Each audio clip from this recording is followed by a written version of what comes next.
All righty, Josh Meloy. I'm saying that right. The last name correct? You got Meloy. it, man. That's right. Cool. Yeah. Sometimes I'm not sure, but love your voice. You're a new artist. Definitely excited to get fans to get to know you a little bit. Wanted to start though from Oklahoma, and I think I read that you got your start in music around the age of 19 when you went to college, if I'm not mistaken. How did that whole process for you? Because I think I read you were playing sports and then you kind of switched and kind of took on music. What was that like? I did, man. I grew up, definitely didn't foresee myself ever playing music. Grew up playing sports my whole life. I wanted to play college basketball since I was a little kid, and that was my plan. And I got to the end of my senior year, and I don't know if I got cold feet or what, but I was like, oh, I don't really want to do that anymore. All my buddies were going to universities, and I felt like, man, I'm gonna get left out. So I scratched that. Went to Oklahoma State and wound up picking up a guitar. I'd had one for a long time, but I couldn't play a chord until I was probably 19.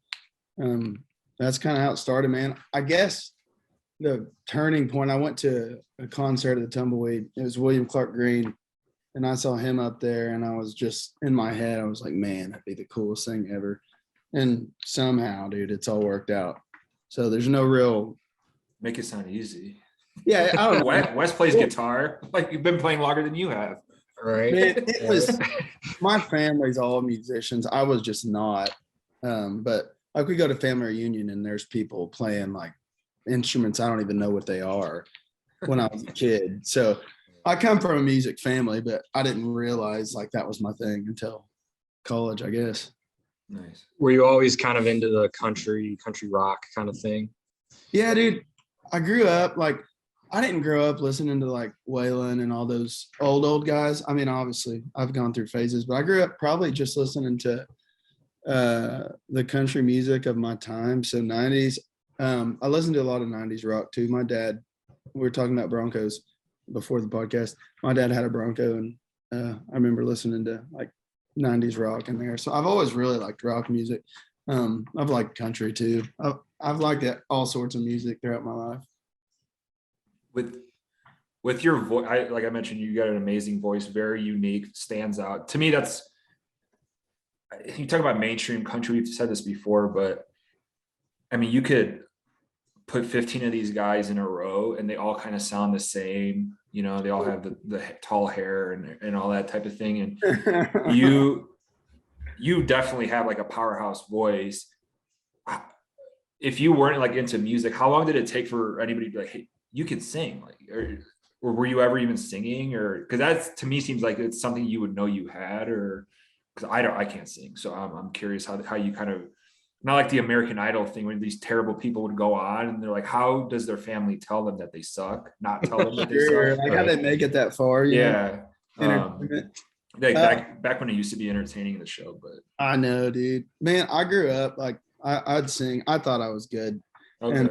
And I thought I was good. Nobody else thought I was good.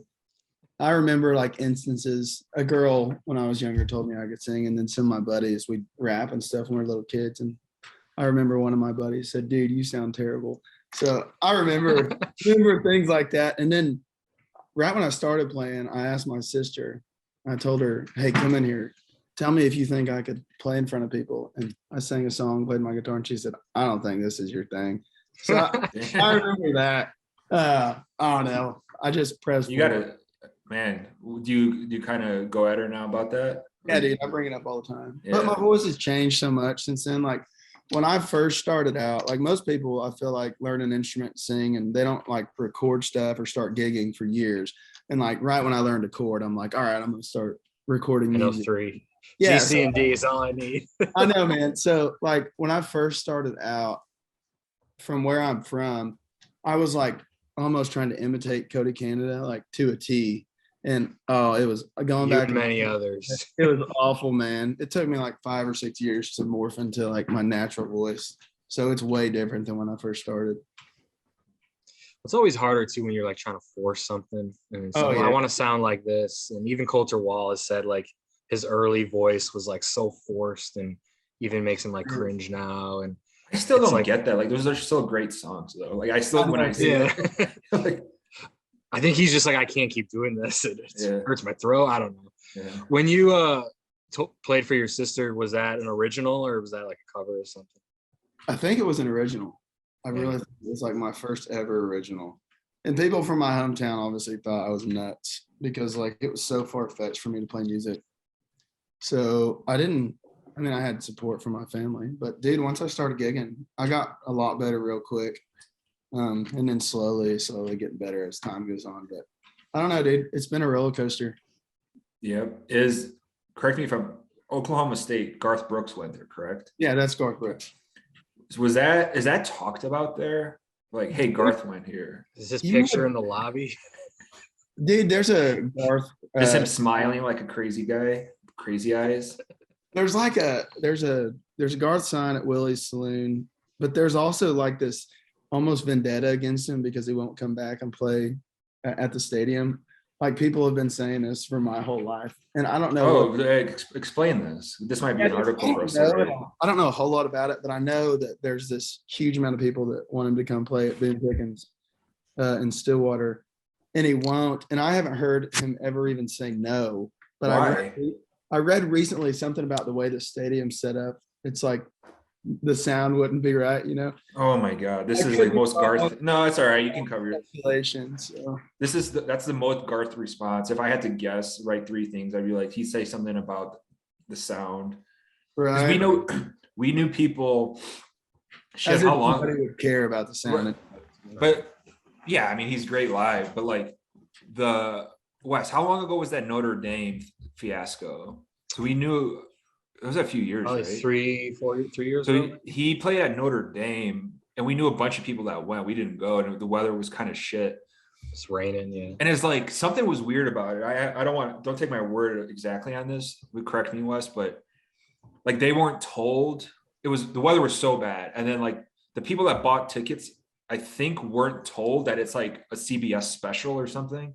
Until it like started. So he would replay the same song like 4 times in a row, and people are like dying. Like, what is this? This isn't a concert. And there was like glass up. It was like made for TV concert, so it wasn't like a real concert. And everybody was like, "What the fuck?" when they got there. Yeah, I think you're right, more or less. Like maybe it was announced like a week before that it was going to be filmed for TV, but I don't think fans knew necessarily that it was like, oh, I'm going to do songs until we get them right. So if that means 3-4 times or whatever. And it was pouring, I think. So people were like, fucking freezing. It's cold. And this is in Indiana. So it's like, it's not warm. And, you know, and yeah, it was like, I think a nightmare for some people that went. Other people are like, anything Garth does is gold. But the other thing with Garth too, is I would imagine at OSU that maybe he can't break the ticket sales record, and that's why I don't want to play, because he only seems to play places where he can break a ticket sales record. And if there's like a way the stage has to be set up where he can't quite sell as many tickets, he can just say, no, I'm not doing it. I was just about to say, like, if you look at Kenny Chesney, right? He plays a bunch of football stadiums. He puts his stage like a normal act at the end zone. And then that whole part behind the end zone is basically no seating. And then the whole other part, but he comes out on like a thing and it's whatever. But Garth wants that center stage that's all the way around to sell every possible ticket, I think is the deal. You're right, Wes. Yeah. That makes sense. We'll see. Dude, well, maybe he'll come there. Funny enough, with the Garth thing, as big as he is, dude, the whole red dirt scene is like even bigger in Stillwater, like Ragweed, Bola, and Stony. Yeah. Like it's just like that's what everybody knows Stillwater for, the whole birth of red dirt around there. So that's really even bigger than the Garth stories over there. I imagine so. Yeah, I would imagine. We had Boland on pretty recently, right after the album, maybe right before the album came out, and I still love that album. I don't know if you listened to it, but the whole concept about alien invasions, and I haven't transporting. I've listened to a couple songs off it. I think. Yeah, started from the beginning to the end. Maybe do an edible and just like listen to it. Some alien shit. I love it. Wes asked you about earlier with your sister if you were doing a cover. But you did do a cover of Simple Man on these on the 422 sessions. I did, dude. How did, because it's a cover a lot of people have done, obviously. But yours is amazing. I no joke, I've given my kid a bath when it first came out a few Fridays ago, I believe, and just play that thing on repeat. He loved it. And so it's a great song, and an overplayed song probably by a lot of cover bands and stuff, but when you hear it in a way that's fresh, Sure. for me, you like fall in love with it again. So how, because it lends itself great to your voice. How did you kind of land on that for one cover? Dude, I shouldn't even admit this, but when I was a little kid, the first time I remember hearing Simple Man was the Shinedown version. Since then, growing as a musician, I'm totally sided with the Skinner version. I'm a huge Skinner fan. I don't know, man. I've just always, sometimes when I hear songs, I'm like, I could sing that kind of song. Like you can hear it fit, and I've been playing it for years. I played solo acoustic before I got on with True Grit. I was playing solo acoustic in Oklahoma for like 3 years, just shows by myself every weekend. So it gave me a lot of time to, I don't know, I guess pick different songs I like to play. Simple Man is probably my favorite cover. I like singing Country Roads. I'm a John Denver guy too. So, but yeah, the Simple Man, the sessions, dude, I've been putting out singles this last year, and I felt like, man, I gotta put out a project, or at least something that looks like a project. So my address is 422. So I was gonna ask you. I put 2 songs on there, called it Sessions. It worked. Yeah, I wasn't sure that was the area code, but I'm not familiar with Oklahoma area codes. So Yeah, where do you live? Are you living in Oklahoma still, or do you live somewhere? I live actually where I grew up. Now I've lived in Stillwater. I've lived in Oklahoma City, Enid. Right now I live in Hennessy. I bought a house here. Got married, bought a house. They're a lot cheaper here than they are in Stillwater or the city. So Nice. yeah, man. I don't think I've ever been to Oklahoma. not. No, I haven't. I was trying to think if I drove through. I don't think so. It's a great place. We have a vendetta against Texas, although most of my shows are in Texas. So Can you explain the vendetta for us people who don't understand? there's really not. It's honestly, it's like a pride thing. Like, I don't know. I feel like Oklahomans are like, or at least me and my buddies were like, man, we're Oklahoma. We have a music scene here. So sounds tacky. It is. I love Texas. I play down there. I'm starting to play down there all the time. I didn't play down there for like the first 5 years I've been playing, but no, I don't know. Just prideful people, I guess. I guess everybody's prideful. Wes, didn't you get called out with the playlist with Turnpike? Yeah, I put a Turnpike on the cover of my Texas or our Texas country, our Texas country playlist, and I got somebody called me out, and they're like, they're red dirt, they're not from Texas, they're from Oklahoma, and I'm like, the Texas country red dirt scene kind of melds together in a lot of ways. If you're touring in Oklahoma, you're going to tour in Texas, and it's just like it's a mouthful to put Texas/red dirt country playlist, let's call it the Texas country playlist. But some guy got pissed because Turnpike was on the cover. But I think we talked to Boland about it, and even a couple of the guys from Turnpike, just kind of about how the red dirt scene came up. And it is more of like a scene than it is like a sound, like, correct? Like you can't necessarily identify that by a sound. Like the reason I couldn't distinguish like red dirt from Texas country is because there's people in Oklahoma that sound super, super country, and there's people from Oklahoma that have that new rock that's, it's like, I don't know what you call it, Texas rock, country rock. I don't know. It's in both places. Both are in both places. So that, really, it's all one kind of.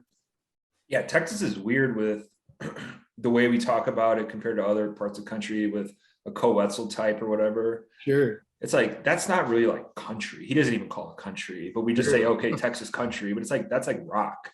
That's rock music. You know what I mean? So all in your feelings, Post Malone style almost sometimes. And yeah, it's funny. He's a rapper, but even he seems like sometimes fits into that.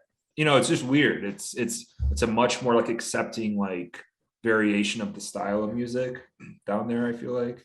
But everything's good for the most part. That's how I look at it. I've always said that. I just feel like compared to Nashville, or mainstream country, Oklahoma, Red Dirt, Texas, whatever. It's just like very hard to find bad music, in my opinion. It's not, it hadn't turned into a machine or anything yet. Like I know there's great music in Nashville, but you know what I mean? Like sometimes no matter how much talent there is in a song, it just sounds like it doesn't even sound, you can't picture the person they're singing it. So anytime that happens, though, I feel like a new scene emerges. So I think that's something to look forward to. Yeah. Who are some of the acts right now that you kind of dig in your circuit, like in your Texas, Oklahoma touring, guys you've either opened up for, played with, guys you just like, girls you just like? Dude, I mean, again, big band, but I've always liked Whiskey Myers since I started playing. The best. Aren't they awesome?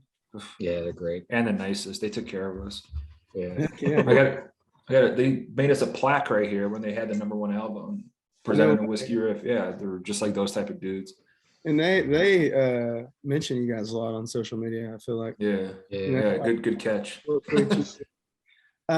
else, dude? I like playing with Ward. I've only got to play with Ward once, but dude, he's a like crazy talented musician. You can just tell he's been doing it his whole life. I don't know how much you guys know about Ward, but You're speaking Josh of Ward? Ward Davis, I'm sorry. Okay, I wasn't sure which Ward. Ward Davis in my head, and then I was like, Josh Ward? Or are you talking? We posted a bunch of Ward Davis stuff. He's actually really funny on some of his social posts too about stuff. Sure, I've seen his beef with the police department in Hayes, is that Kansas or wherever that is fucking hysterical. I know, dude. But dude, there's we're supposed to have him on the podcast. I think we gotta follow up on that. That was one that got rescheduled. Oh, yeah. We're not sure when. Sure. We're supposed to have Ward on fairly soon. But dude, we were going down to play with Ward in Florida, and I bought this bus off eBay. It's my daily driver. I posted that today. I had a Hummer, dude. I'm in a different vehicle like once every 3 months. I'm like a business guy, like swapping vehicles, trying to make money. And I sold my Hummer. Me selling microwaves in college. Did you really? Oh yeah, I would buy it. I'd like have me move real quick. I'd be moving out. I'll like buy I needed a microwave on Craigslist. I remember I was like broke in college. Buy it for $20. It was like new though. Had it for a year, then I would sell it for 40. I'm like, should I feel bad about this? I'm like, no, that's their fault. They're not Googling it. They're not exactly on the market. But anyway, sorry. No, Craigslist, man. I don't know what I was saying, but I used to sell. Oh, the eBay selling the eBay, yeah. cars and Flipping stuff. vehicles. I bought a bus off eBay, and we've kind of like redid it, put some beds in it, and we took it. Gets terrible gas mileage. It's a Cummins diesel, but it's so big, dude. We get driving. We're going on a 3-day run with Ward to Florida, and then we're driving up to Wisconsin from there, and we get down to Mobile, Alabama, which is like 13 hours from my house. And we find out, I think Ward is the one who had COVID. So we get there, and we're like 5 hours from Florida. Like we've been driving forever. We get there, and Ted, my booking guy, calls me and says, "Hey man, you might want to stop where you're at. Ward's got COVID." So we're like, no way, dude. We're gonna turn around. In the very least, we're thinking we're at least gonna eat some good seafood while we're down here. So we're like going down the shore, and it's a Tuesday, and dude, everything's closed, like from COVID or due to the fact that it's like noon. I don't know why nothing was open. So we're worn out, dude. And we go to this Mexican restaurant, and some of the best Mexican restaurants in the world are back home. So we didn't expect a whole lot, but we get there and we're like, oh man, we need a drink. So we all order some margaritas or plan on it. And the guy comes and says, we don't serve alcohol here. So we're like, you gotta be kidding me. We eat our food and we drive 13 hours straight back. So that sucked, but we got a lot of good stories like that. That's the life of a artist coming up, man. I don't think people realize how not fun it is. Yeah. Oh yeah, dude. I agree. And I haven't been doing it like I said, I played acoustic forever. It wasn't until like 6 or 7 months ago. True Grit. I don't know if you guys are familiar with them. That's who does my booking. So they emailed me. And at this point, dude, I was like content. Like, I'm like, all right, I'm just gonna play like acoustic solo gigs the rest of my life because I was making really good money. And when Tips are getting paid for Yeah, dude. on tips, or are you getting paid Oh, just I to would, perform? dude. I was banking it on merch. Like, there's like I was Nice. making like sometimes I'd walk away with like $1,000 a night playing acoustic. I mean Yeah. that was like on the best night of the year. It's like stripper money. I know, dude. They email me, and I'm like I don't know if I'm a control freak, but I hate like giving away my control things to people. They email me, and I honestly ignored it. I didn't even know who they were. And then like 3 weeks later, I was like, I'm gonna look up that, and I looked them up, and they're like managing Cody Jinks and all these big people. And I'm Yeah. like, oh, what the heck, man? So I start talking to them and work it out, dude. And they're almost a no strings attached company, so it was like perfect for me. And then 6 months later, man, we're finally touring with the band, but I didn't ever plan on it. I was actually, funny enough, I'm actually a nurse, dude. I went to a nursing school, got my bachelor's in nursing. Really? So I was a nurse working at a surgery center in Stillwater for like the last 3 years, and I finally quit and doing this full time. Damn, that's awesome. Wow. Have Yeah. you? So were you like assisting on surgeries? Yeah, like different operations. Mainly like the stuff I was doing was like pre-oping people and doing like non-invasive surgeries. But we did a little bit of everything. Just Damn, see that's- you like scalpel, and you're like handing. I didn't Somebody's ever- got their chest ripped open. I started a lot of IVs. So that's that's helpful what- on the road. yeah, man. Yeah, if you're hungover, you get it. I had the IV back. equipment. I need to find a way to get some of that. Is that, are you able to do that, or do you need like a license dude? to like have the IV? Because everybody thinks now they're like there's like, even here in Colorado, there's like, I was just looking up some IV places for, you know, like they come to your house in like in a car, and they do it, and it's like a IV clinic on wheels, and there's just so many options. And but I'm like, there's got to be some level of regulate. I assume you got to get some license for that. There's Or got if you, to be. yeah. I mean, I know nurses can do it, but I know there's got to be another process you got to go through. But you in As the far- band, you just hook them up and I know, dude. I need to do that. I'm gonna start some IV pulls. buy on some it. bags and Just get the hope it's bags, get the okay. tubes and the needles. And I'm On sure the you can way buy all out. that shit on eBay. Get everybody ready for the next. You probably could, dude. You mentioned Cody You- Jinks. Are you a fan of him? Dude, yeah, huge. He's the fan. best, right? Yeah, dude. Like just his story of like how, I mean, I know people have blown up faster than Cody, but dude, he blew up so big. I mean, I don't know, what was it, like 7 or 8 years ago? Where I'm from, 2,000 people. There's a chicken shack here called Roosters, and I'm pretty sure, I don't know the exact. I've just heard through people passed down, but they hired Cody like 7 years ago for like $300 to come play acoustic. And I guess he got here and something didn't work out, and he didn't get a play, and he drove down the road and played at another bar. But just hearing that story, it's like, dude, really, it could happen to anybody. So I don't know, it's just bizarre because you know now he's selling out just everywhere. Yeah, he's a guy we want to have on the podcast. We're just huge fans of his music. Yeah. He's a workhorse too. Puts Yeah. out 2 albums a year sometimes at the same time. Tours all over. the Because place. he writes a lot with Ward, right? He does, dude. Yeah. They're Yeah. good buddies. And Tennessee Jet, another good collaborator. Josh Morningstar. He's got a good crew around him, the songwriters that his wife even writes. It's like he just does everything the right way, and he keeps it all for the most part in house. And it's just, I mean, I love when he gets like in gold records. Like, who's getting gold records completely independent, more or less, like he is. I Not know, that dude. many people. It's crazy. And you're right about like all the group of people. It's funny because like when we go up north, like with True Grit, they're a part of the group because we'll go play these venues and it's like all these guys that are like intertwined with Cody, you know? Yeah. That's where they're putting us. And like I'm fine and dandy with taking the Cody Jinks route if they can put Oh, us. yeah. Right. He started playing out of Texas before a lot of people did, you know? I feel like he kind of blazed his own path. Yeah. So Yeah. For you, like, do you have a goal? Because right now it's kind of been proven, right? Like Spotify and Apple Music and all. You don't need like a major label. You can do it yourself. Sure. Do you have long-term goals, or is it just keep growing it the organic way, keep getting the grassroots fans and kind of just keep building it the right way? Is that kind of the plan, or is there like a long-term kind of, Man, probably not an end game, but sure. I'm just trying to keep growing. Because like this last year's been crazy growth. Like I think I had probably 40,000 Spotify listeners last year, and now it's at like 260, which is awesome, dude. you have more listens, Wes was saying, than a lot of like major label Nashville artists on a lot of your songs. On like Just- deep cuts and stuff. Like major label Nashville artists will get playlist spots on like huge Spotify, like hot country Sure. playlists. And yeah, there's like millions of followers on there. So if you put a song on there, it's gonna get millions of streams.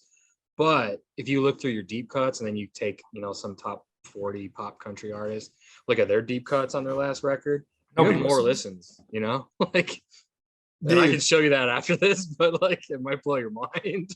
dude, it is mind blowing. I don't know what it is. And I record most of my stuff, dude. I'd say 90% of everything I put out is recorded at home and like self-produced with my guitar player helps out sometimes. And we're gonna mix it up, do some other stuff so I don't get the exact same sound every time. But dude, it's almost cost next to nothing. So it's like just crazy. That's awesome. When you jumped on with True Grit, did they help you like find a full band, or was that something you kind of already were working on yourself? I had a guitar player that I like gigged with. He's insanely good. I met him right when I started playing. So I knew he'd be down. I called him right when True Grit got a hold of me, and he said, "Man, I'm down." And he's got a family, and I got my first baby on the way. Congrats. I have a little girl. Thanks, dude. And so he was down, and a guy I used to song swap with, I asked him if he wanted to play bass, and he'd never played a bass, but now he's playing bass full time for us. And then met a drummer through my guitar player, and we've been together since then. So they didn't find us a band. They're not managing me right now, just doing my booking, but dude, they've helped tremendously. Like, because I mean, these places, if you don't have anyone backing you, and if you don't know people, like, it don't matter how good you are, dude. Like I've messaged these for like 4 years and got nothing from them, dude. And now I'm getting in, like, True Grit's getting me right in. You got it. It helps, man. It's helped. It just adds some legitimacy to you, I guess, because it's finally worked. I'd almost given up, dude. I've not given up, stopped playing, but just been content with playing acoustic. I didn't honestly. You're good. You're good. I don't know what happened, dude. Honestly, yeah, I was like fine with playing acoustic the rest of my life, and then this just came out of nowhere. So it's really like when you're not looking for it, it pops up.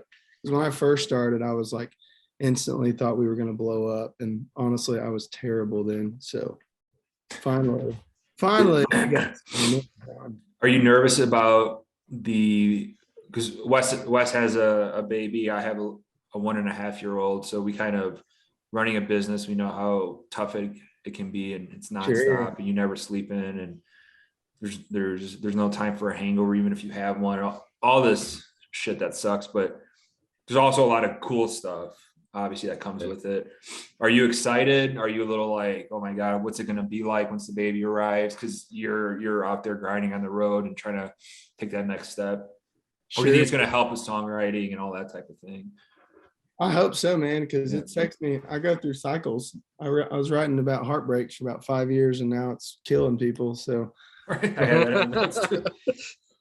so I don't know what comes next, but yeah, dude, I'm excited. It is a bit nerve wracking, but dude, the type of person I am, like, if it didn't work out, like, I'm fine. Like, if I mean, I know I'm not going to have to. My wife's totally on board, and I know it's all going to work out. But if I even had to throw up or put down music, like, it's not the end of the world for me, man. Like, I want to make it. I want to make it as big as I can, but like, I won't sacrifice like things I love and like give up all my free time. Like, that's one thing, dude. Like, the reason I was so against signing with anybody booking, like, I don't care if the biggest people would have called me, dude. I hate commitments. Like, if I would have had to sign some deal, I probably wouldn't have done it, because I don't know, it just eats at me knowing I have to do something, you know.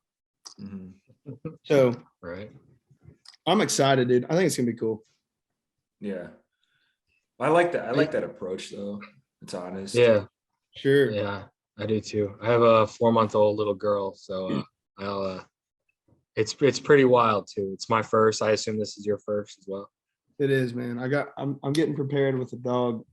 I can't believe he's being quiet right now. He was so loud. My dog's right here sleeping. It's been the coolest thing to watch the dog and the baby grow up though. You'll love that. Yeah, dude, we got a young German Shepherd. He's like a rescue dog. He's only 2 years old, so he's gonna be around. I have a German Shepherd Husky rescue. That's 4 right here sleeping. No way, dude. Yeah. Come on, man. Get over here. You don't know. He's half Husky or half Shepherd, maybe Husky, maybe Shiba Inu, I think. So he's something. Try to find a pic here. That's awesome. You said about killing people. What's it about the murder ballad? Because I love a good murder ballad. You know, I mean, there's so many like classic ones. Sure. There's they're Mav. beauty. Okay. Come here. So, dude, the murder He's too comfy right now. I got to get him up here if you get yours. Oh, okay. So mine's black. They look a lot alike though. Matt, come here. Matt, come here. Yeah, he yells like a husky, so he's got to be something. He's waking A up. little bit of that like howl. But yeah, he does have the howl, dude. As far as the murder ballads, dude, I don't know. It was like probably 4 years ago. I heard that the Chris Knight one. It was longer than 4 years ago. Down the river. Okay, you see that puppy on there? Oh man, dude, rescue dogs can't beat them, man. That was fun. It's a play date. So down We're the both river, gonna start screaming now. down the river, that Chris Knight song, like, I don't know, dude, had a huge impact on me. It's like the coolest song I've ever heard. So that kind of got me. I don't know if that alone got me into the murder ballads, but I got one I'll have to send you guys. We just should be wrapped up recording today. Oh, we got. Want to You double got check the that title? Yeah, I'm not sure. Which one did we get? Y'all got, I think you got Devil's Den. That one's Yeah, coming, we got Yeah, Devil's Den. yeah. that one's coming out tomorrow at midnight. It was supposed to be that next week, but I saw that it was already on Spotify, like uploaded. So I'm like, let's get the ball rolling. Yeah. Yeah. Heck yeah, dude. That one's coming out, and I got a couple more. I got a good murder ballad coming out next, so I'll shoot that to you guys when I get it.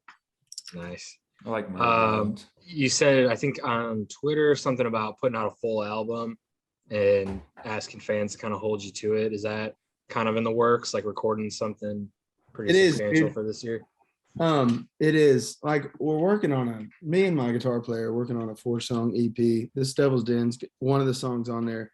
But behind that, at home, I'm working on a full album. I got some songs. I've recorded like probably 3 acoustic tracks. I'm gonna get them all laid down, do some vocals. A funny one on that, like I've always almost written everything myself. And it's kind of close. It kind of encloses you. It's nice to have other people with ideas, but that's like a control problem of mine. It's hard letting other people have any control over my stuff. But now I'm getting into that, and I'm gonna have some co-writers on it. And I'm doing a Morningstar song. Nice. One of his is going to be on the album, and I sent it off to a guy.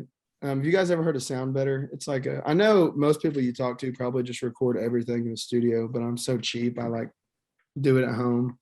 There's this site through Spotify called Sound Better, and it's like some of the best musicians in the world, and you can hire them. Like if you want to add lead guitar or have somebody like co-produce your album. And I found this guy on there.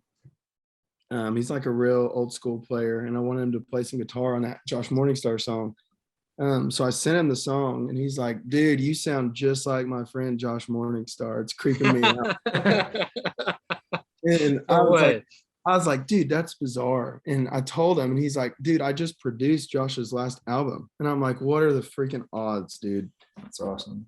So that was incredible. but yeah, man, I'm working on a full album, and I'm hopefully, I always get too excited and throw stuff out before I have an album, because I have like, I don't know, 7 singles I've released in the last year. So I'm going to make myself not release them. I'm going to wait and release them as an album. It's going to be probably closer to the end of the year. I don't know. We'll see. but working on it, man. You mentioned playing basketball, but are you a sports fan in general? We got the Super Bowl coming up. Are you pay attention to football, or are you a basketball guy mostly? Or Dude, back up until probably 6 or 7 years ago, I was like, ESPN was just left on at my house, like most people. After that, dude, the only time that I'm really into what's going on in sports is when I'm betting on them. And it never ends good for me. I always get to the point where I'm betting on, because I'm like, I need that live bet. You know, I'm like, I got to find a bet. And I'm betting on. That was like, me last night. I'm betting on like Portugal tennis. I've done that. I bet on a cricket game once, and I woke up and I was just like, let's see what happens. I forgot about it. I checked later. I'm like, oh, I won. Like, I don't even know how the game works. You placed that like 12 a.m., 1 a.m., 11:30 p.m. bet on like Indian cricket. And then you find out that the game lasts like 6 days and you're like, what the shit? I know. I'm like looking and I'm like, they have decent odds. I'm just going to put everything I have on them and we'll see what happens. Yeah, that's me. And I hit a parlay the other night with the most random college basketball games. I pay attention to the NBA probably more, but I like college more football and baseball. But I was betting like North Dakota State and, you know, all these. I'm like, I don't fucking know. And like, and then like I hit it. I'm like, okay, like it's sure. You know, it's really good. I always like those like weird, you know, small team type bets. It's kind of fun, but the Super Bowl will be interesting. Yeah. Do you have a pick for the Super Bowl? What are you going with? I don't, dude. I bet on the Packers, and then I just shut off the NFL for a while. Yeah, I know some people that had a lot of people had Green Bay. That was fucking wild, but it's hard not to root for Cincy, but it's hard not to root for Matt Stafford, and I don't know. But it's like Los Angeles. I'm like, fuck off. Right. Just like as a place. I know. Dude, I've seen a lot of posts about Joe Burrow. So he seems like the next just like superstar. Got that swagger, and that video of him and the cigar from showing up to the game over the weekend with the chain with the black rock turtleneck and just looking like a G. Yeah, it's hard not to root for that guy. No, dude, I agree. He's got some swag too. Well, then the whole like Patrick Mahomes like fiance and his little brother and everyone can't stand them. They're just like, it's like the Bengals are America's team just for beating and sending. I know it almost villainizes them, dude. Yep. Real quick, because we just tweeted this before we let you go. I was curious your thoughts. You mentioned not being able to get marged somewhere, and I just tweeted about like the best beers, and we got some snow here in Colorado. I got a shovel, and I was saying like the Post snow shoveling beer is one of the best beers, along with the shower beer or a 7 a.m. airport beer. You know, those are some of the best beers, I think. Lake beer. If I'm missing any here, Wes, but how would you rank the best environment to have a beer, have a drink? Does that kind of encapsulate a little bit, or are there some others? Because to me, it's like that airport beer might be number one for me. That's 7 a.m. Airport beer is cool, dude, because you're just gone from home too, and it feels better. There's like no rules. It's just if you do that at home, there's going to be a intervention. Dude, speaking of that, we go to Wisconsin, man, and I've never been to Wisconsin. It's freaking -15 up there, and I'm hopping out to put diesel on this bus, and I'm like, God, dude, this is the coldest I've ever been in, and my hands are shaking. And we get to our little motel, and we stop at the motel bar because this place is still American, and they have a motel bar that's actually open until 2 a.m. and a diner that opens in the morning too. So we're like, dude, this is where everything needs to happen, just like this. So we stay at the hotel bar pretty late, eat terrible bar food. I mean, it was great, terrible for you, but amazing. And then I get up the next morning to go to breakfast, and it's like 8 a.m. and I'm walking past the bar. In Oklahoma, it's closed at 8 a.m. But I'm walking by, and you hear like the subwoofers in this bar just boom, boom, boom. I look in there, dude. There's probably 30 people I mean, drinking with shots and all sorts of stuff at 8 a.m. I'm like, wow, you guys are on another level. And they all claim just because it's so cold out there. But dude, I don't know. That was something special. Wisconsin can drink, man. Take Those people, there's not much else up to eat. It's like you hunt, you fish, you drink. Like they got the Packers. Well, I guess the Bucks are good, but like sure, that's life up there. The sign of a good dive bar though is, in my opinion, like it has to open at like around 7 to 9 a.m. Yeah. And I've heard owners talk. We had one in Chicago called Richards that just, you walk in, you're there for 1 hour. You're not allowed to smoke in bars in Chicago, but it doesn't matter. They smoke in there, and no kidding. you're there for an hour, and you got to go home and shower, wash your clothes. Back in the day, my wife wouldn't let me sleep in bed. It was that bad. Like the pillows would smell. But they were open at 8, and I'm getting sausage or like a chicken biscuit at this place down the street around there. And you walk by at 8 a.m, and just all old dudes sitting at the bar watching the little 12-inch TV, just pounding their booze. And you're just like, man, it's depressing, but it's kind of like endearing. It's kind of liberating. Yeah. It is. They're drinking Malört though, which you tweeted about. God, In Chicago, they're drinking Malört. We like it. We're not bullshitting you. I got a bone to pick with you, man. Yeah, we had, this was one of my last things on my list here I wanted to ask you about, because where did you have that? Dude, right here, Showboat Saloon. Okay, where's that at? In the Dells. Okay. Right. So we get there, and dude, this place is awesome. You guys need to go if you've never been. They're like the coolest. This Jesse, the owner, is the coolest guy ever. He gave us like, I don't know why, but he put out like 20 hoodies and told us to take them all. So I took like Nice. 2. He gave us 3 bottles of Malört, and I was like, dang, dude. That's the I know that noise. Yeah. So yeah, he gave us 3 bottles of Malört. I'm sorry, maybe it's an acquired taste, but I took a shot and I didn't want the bottles. I didn't want to take them home. Were you thinking it was like a whiskey or something, or did you know? I didn't know what it was, dude. I was just like, dude, somebody's giving us free alcohol in a bottle size. Worst case, I'll give it to somebody for Christmas. Right. And I take a shot of it, and I was like, dude, I wouldn't put this on my worst enemy. How long did it take for you to be like, oh my God?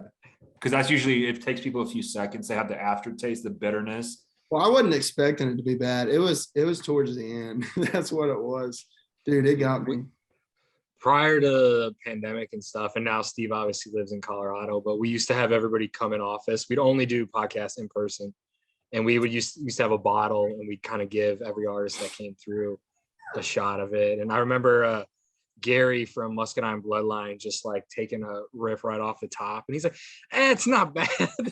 We were just like, well, here's the thing. But for the most part, nobody would even want to touch it. I had this try to describe how it tastes, and then I looked it up, and some other people have said the same thing, but like take a grapefruit with the skin on and then you start eating it. Like that is how bitter to me it is, but I like bitter. So I like a Negroni, right? The cocktail. It's bitter as shit, but I love it. It's refreshing. Kind of calms your stomach down. And I think Malört was right. Was originally medicinal. It was for like stomach and and like you can kind of it kind of has that medicinal medicine taste. I'll try a little bit of it again. Well, no, I've told this story before, and this is kind of what like officially sold me. I'm at this, it was actually a chicken spot in Chicago, one of the like best food districts of the city, Fulton. And this like stud of a guy looked like Bradley Cooper with like a leather jacket pulls up on like a Harley. And I'm like, damn, he's picking up some fried chicken. That's kind of cool. And then he's waiting for his food and he like orders Malört on the rocks. And I'm sitting next to him. I go, man, dude, that's legit. And he's like, yeah, I like it. I'm like, I like it too, man. Like it was just like a weird interaction because you don't find people. I've never seen that in my life to this day. No. Somebody ordered people in like, Chicago don't even like it. Yeah, people, he ordered it like you're ordering scotch, and I was like, it's like popular down there. Then it's not like some secret. It's more of a gimmick, I would say. It's popular, but it's kind of like a gimmick. Not every bar carries it. It's one of those things too where a lot of times you'll buy it for somebody who's never had it, somebody from out of town, and you just want to see them go, oh, what is that? That's what happened to us. Yeah, it's more of like a joke in that sense. But then every so often, like guys like me and Steve will sit at a bar. Oh, can we get a shot of Malört? And then they'll like, I'll give you 2. We need to get rid of this bottle. I was So gonna say, it's like, make you pay for it. not often. No, it's been few and far around. between that like people really like it. So anytime we order a shot, people are always like, "You crazy?" But Their then they'll like website's usually it's slick. on the house. But it's kind of a Chicago institution. But They call it an unusual botanical on their website. That's an interesting way to phrase it. Wow, how they're still in business. They've been around since 1930. God, dude, that's bizarre. It was, I think it's aged in wormwood, which is Uh-huh. like a specific type of wood. I'm doing my best. we're trying to figure this out. It's not expensive. And I went to a liquor store here in Colorado. That's like a nice, like big, fancier one. And I forgot where they put it. I think they put it in the whiskey section, but The aperitif section. they have it. I was like, oh, it must be gaining in some popularity because I think they sold to a bigger company. So what you Yeah. see happening with these older things, like even with some beers that are shitty, is they become cool again, like PBR, right? Oh, you're Like correct. PBR was like dog shit, you know, and then all of a sudden hipsters started drinking it, and it's like, oh, PBR is PBR, like it's cool, like Yeah. drink PBR and whatever. But I think that was kind of like the Malört thing too. Like these hipsters would drink it to be cool. And then it's now just like a rite of passage, I think. I know, dude. People don't even care. They'll do anything that's cool. Alcohol, Basque liquor, I don't know what that. I would hold on to those bottles and then just make all your buddies try them whenever they come over or whenever. Just keep Oh, it on yeah. the bus, and as you're traveling, you're It's opening on up the bus. for somebody. Just be like, "Hey, try this." I'd rather drink that straight than vodka straight. Like I don't know why. Yeah, vodka's nasty, dude. Vodka I just think tastes too plain to me. I want it to have something. Everyone so bourbon drinks I love, but beer, vodka's like. Do you have any What's- crazy?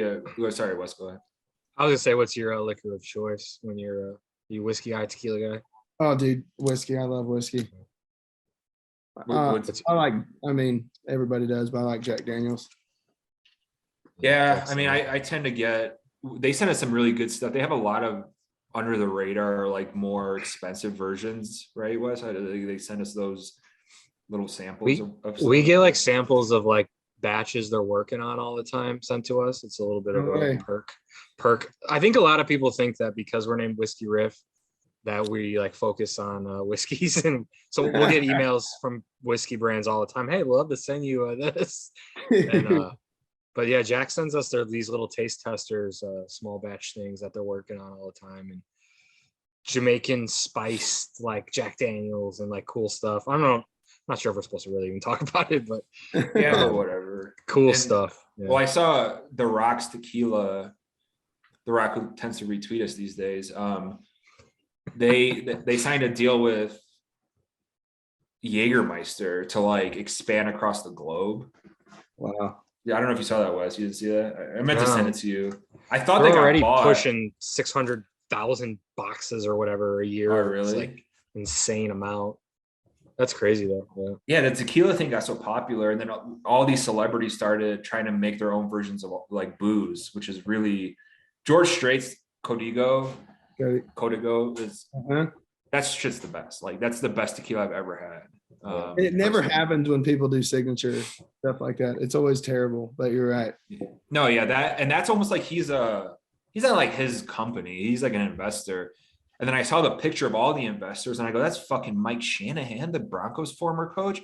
I was so confused, and then I look up and like Brett Hull. Brett Hull, like all these like really Wow. big famous like sports figures in country, and I was like, okay, I could see why this was like successful. These are old guys that know their shit about like liquor in their retirement years. You know, they just sit there.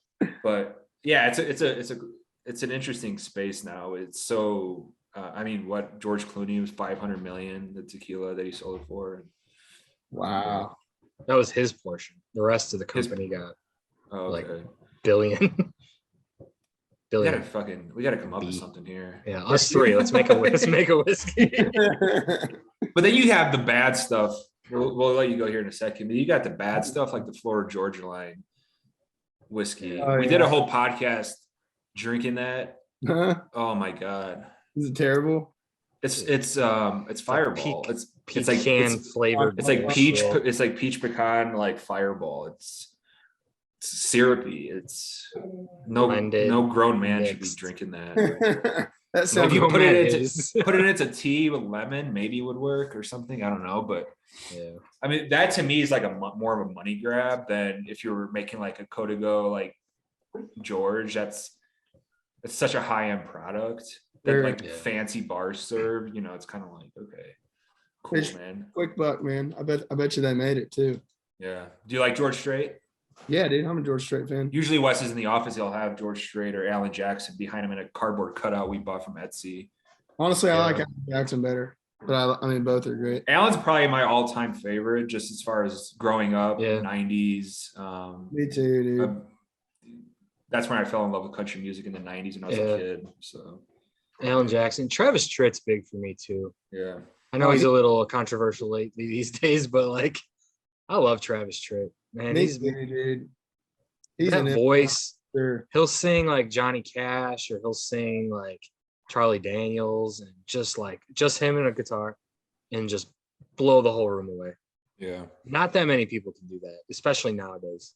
You're right, dude. Now it's so much studio production. Like it's super impressive to find somebody live that, you know, plays and sings and just blows you away. Cause you're right. I think it's hard to find, but they're out there for sure. Lots of talented people. Including yourself. Hopefully we'll see you soon live somewhere. If Heck you're yeah, touring dude. through Colorado or Chicago or something, always I think- let us Yeah, know, let's man. go. Pick up this year. So I will, man. It's going to be a big year, I think. Well, dude, it was a lot of fun. We love your music. We're going to share the hell out of it. And Yeah, it was a quick hour. yeah, that was really quick. That was fun. Was, dude. That's crazy. Yeah. But Josh, all the best, and we love your music. Like I said, we'll share the hell out of it. And cheers, buddy. Cheers, fellas. I'm going to try some more of that Malört tonight. I don't think my perspective's going to change on it, but I'll let you know. We'll see, man.